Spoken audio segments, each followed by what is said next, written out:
Hi, I'm Eden. I'm 18 years old and I have MS. In this video, we're going to be talking about how MS is diagnosed in young people and explaining a bit about the tests that are usually done. I was diagnosed when I was 14. My first symptom was double vision. I had a chat with my mum and dad and they took me to my local doctor, who's also known as a GP. My doctor asked me a lot of questions about the symptoms I experienced, like when they happened, if they're getting better, worse, or stayed the same. The doctor then tested my blood to make sure my symptoms weren't being caused by an infection or because I wasn't getting enough vitamins. Then my doctor sent me to a specialist children's doctor at a hospital for more tests.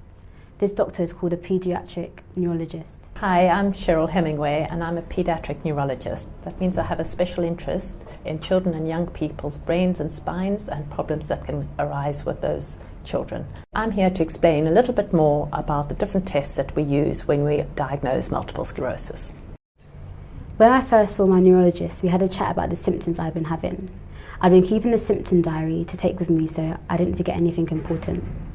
Then the neurologist did some simple tests known as a neurological examination to check things like my vision, reflexes, strength and balance. Cheryl, can you explain a bit more about these tests?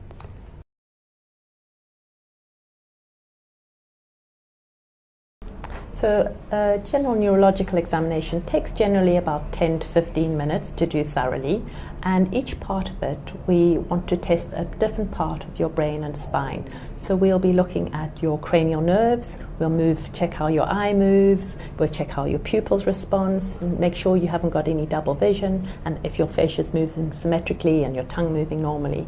We'll then test your motor power and strength and your reflexes, which gives us an idea of how the signal from the brain is being sent down to your arms and legs.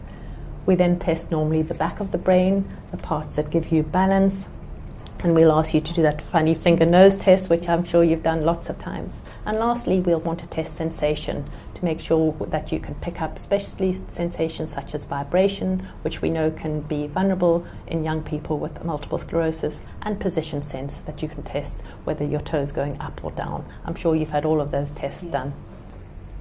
After this, I had an MRI scan.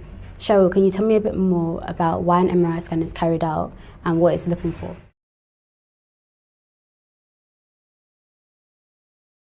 So an MRI scan is a magnetic resonance imaging, and it's a really useful test for somebody with multiple sclerosis. And in that, we are looking to see exactly what is happening inside the brain. So it gives us a really good picture of the different types of problems that can happen in the brain.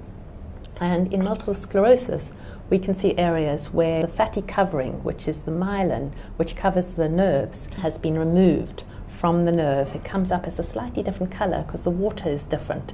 And when we take a picture with an MRI machine, we can see those areas where the myelin has been removed. So if you're having symptoms, for instance, double vision, we can look and see where the part of the brain where your eye movements are to see if there's any area where that myelin has been removed. So an MRI scan for us is really helpful. It can help us making the initial diagnosis, and it can also tell us how well your treatment is working. That's really interesting, but can you explain what's involved and what it actually feels like for someone who's never had one before? So you'll need to come into a hospital to have your MRI scan. Most of the time you'll come in at a time that suits you. You will be asked to change into a gown.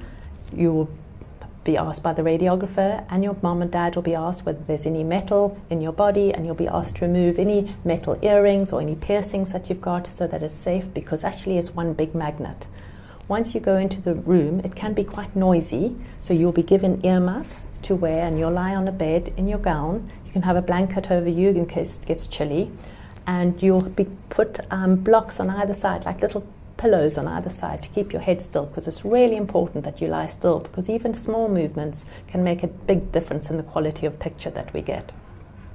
The bed then moves slowly into the MRI machine. It can be a little bit frightening because, as I said, it's noisy, and also it's quite a small space.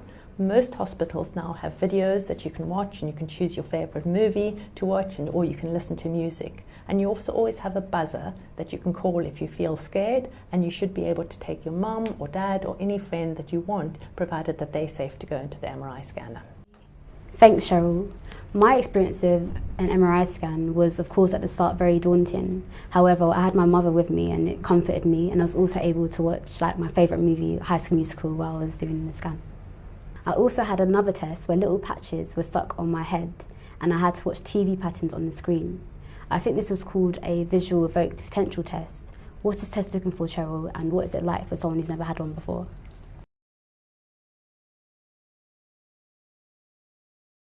Yes, you're absolutely right. It is called visual evoked potentials, or VEPs for short. And what that is really doing is looking at how your optic nerve, which is the important nerve at the back of the eye, is sending the message through to your part of your brain which interprets the images that the nerve is sending. So what will happen, you'll come in normally to the ophthalmology department and they will put a number of electrodes on the back of your head. It's not painful, but it is quite sticky, and you'll have to afterwards wash your hair really well to get the glue off. They then sit you in front of a screen. The whole test takes about 15 minutes, and they're little patterns of black and white images that come in front of you.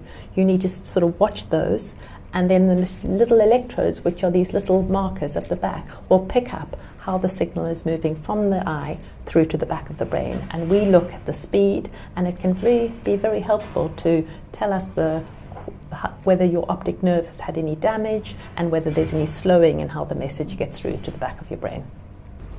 Thanks for explaining all that. Are there any other tests that you might need to have? You may also need to have a lumbar puncture. This is a test where we take a small amount of fluid that is surrounding your brain and spine from the base of your spine. We then send this off to be analysed in the laboratory. It sounds a bit scary. What actually happens during a lumbar puncture? Now, I know it sounds quite a scary test, but actually there's always can be somebody with you and we can talk you through exactly what would happen. So again, you would need to come into hospital. You would normally come in during the day. You can eat and drink because most of the time you will not need to have this under anaesthetic, especially somebody who's older. They can cope really well with the test being awake. We will though, however, put some numbing cream on your back, and you'll change into a robe so that you're out of your street clothes. When you're ready and the numbing cream's been on for about 20-30 minutes, you'll come into the room and lie on the bed on your side.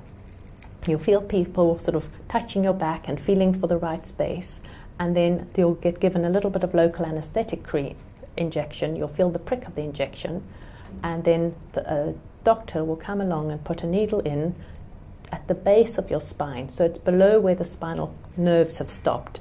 And we put the needle in and take about 2 to 3 mils of fluid, which is called the cerebrospinal fluid, or CSF, into a couple of little jars to send off for testing. The needle is then taken out, and we will clean the area again and put a plaster on so it stays clean. You need to then lie down, keep yourself quiet and just rested for a couple of hours and drink lots of fluid. Sometimes we notice people can get a headache afterwards or complain about a bit of bruising, but most of the time it's not nearly as scary as it sounds. You had a lumbar puncture, didn't you? Can you tell me a little bit how it was for you? My first experience with a lumbar puncture wasn't as terrifying and horrific as it might sound. It barely differed from the traditional blood test. I didn't actually have any back pain or headache after the test was being done. The important thing to remember with all these tests is that you can have someone like your mum or dad with you when they're being done, so you won't have to be alone. One last question for you, Cheryl. Why is there so many tests needed to diagnose MS?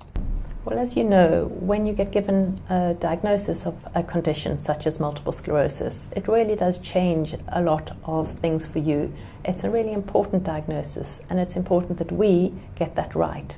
So what we want to do, especially when somebody's very young, is look for things that can present that look similar to multiple sclerosis but aren't, such as some of the infections or some other demyelinating conditions that can look similar to MS. We also want to make sure that we have the diagnosis correct. Thanks for explaining all of that, Cheryl. Hopefully you're a little bit clearer now on the tests that are usually done if your doctor thinks you might have MS, why they're done and what they actually feel like. After you've had these tests, you might have some questions you'd like to ask your neurologist, like how long will it take to get the results? What happens next? Is there anything that can help my symptoms while I'm waiting for these results? Don't be afraid to ask these questions or bring up anything else you're worried about. Your neurologist is there to get to the bottom of what's causing your symptoms, but also to help you and support you throughout this entire process.